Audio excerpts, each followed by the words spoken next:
एक परिवार जो सुबह 5 बजे उठकर अपना काम करने लगता था, आज दोपहर के 2 बज गए थे, एक भी आदमी घर से बाहर नहीं आया था।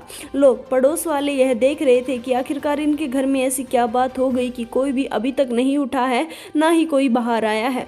जिसके चलते अब पड़ोसियों ने थाम लिया था कि वह जाकर एक बार जरूर देखेंगे कि ऐसी क्या बात हो गई है। जिसके चलते वह घर के दरवाजे को नॉक करते हैं, लेकिन जैसे ही दरवाजे के अंदर से झांक कर देखा जाता है तो पड़ोसियों के होश उड़ जाते हैं।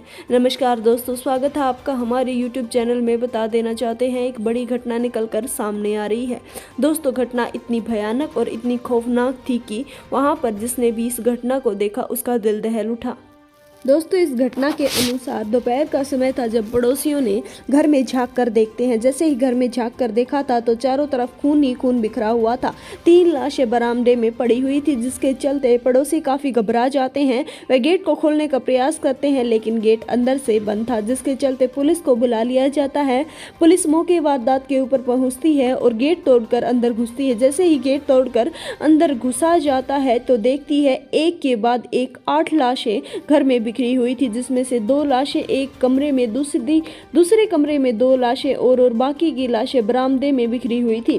दोस्तों, छोटे बच्चे से लेकर बड़े बूढ़े तक की सबकी लाशें वहां पर इतनी बेरहमी से बिखरी हुई थी। दोस्तों, सबके सिर में गोली और सबके गले पर चाकू मारकर उनकी हत्या की गई थी। इतनी बेरहमी से हत्या की गई थी कि मानो काफ़ी गहरी दुश्मनी हो और काफ़ी गहरा बदला लिया गया हो। दोस्तों, जिसके चलते पुलिस पोस्टमार्टम के लिए उनको भेज देती है। पंचनामा तैयार किया जाता है और वहां पर आसपास के जो घटनाक्रम थे उनका मुआयना किया जाता है और काफ़ी सारी चीज़ों को जब्त भी कर लिया जाता है। घर को सील कर दिया जाता है। वहाँ पर मीडिया का डंडा बजने लगता है, क्योंकि एक साथ इतनी की इतनी हत्याएं की गई थी।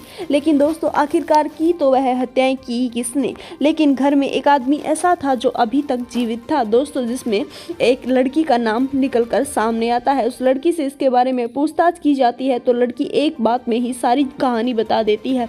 लड़की का कहना है कि वह काफ़ी समय से एक लड़के से प्यार किया करती थी, जिसके चलते घर में दोनों लड़का लड़की अपने घर पर बता देते हैं कि हमें शादी करनी है। दोनों के घर वाले हंसी हंसी मान जाते हैं, जिसके चलते प्रेम घर वालों के बीच में भी काफ़ी बढ़ जाता है। दोनों की सगाई की जाती है। सगाई के बाद दोनों की शादी कर दी जाती है। शादी के बाद दोनों में लड़ाइयाँ होने लगती है। लड़ाइयों के तुरंत बाद दोनों डिवोर्स लेने का फैसला कर लेते हैं। लेकिन जैसे ही डिवोर्स लेते हैं उस समय यहाँ पर एक कपल की बेटी थी, जिसका उम्र लगभग 3 साल बताई जा रही थी और नाम सूफिया बताया जा रहा था। सूफिया फिलहाल माँ के साथ रहती थी, लेकिन लड़के का परिवार चाहता था कि सूफिया को लड़के के परिवार के साथ रखा जाए। लेकिन इस बात को लेकर दिन ब दिन लड़ाई झगड़े होते रहते थे। अब लड़की और लड़के के परिवार में भी काफ़ी लड़ाइयाँ होने लगी थी, जिसके चलते यहाँ पर लड़के का परिवार इतना बड़ा फैसला करता है।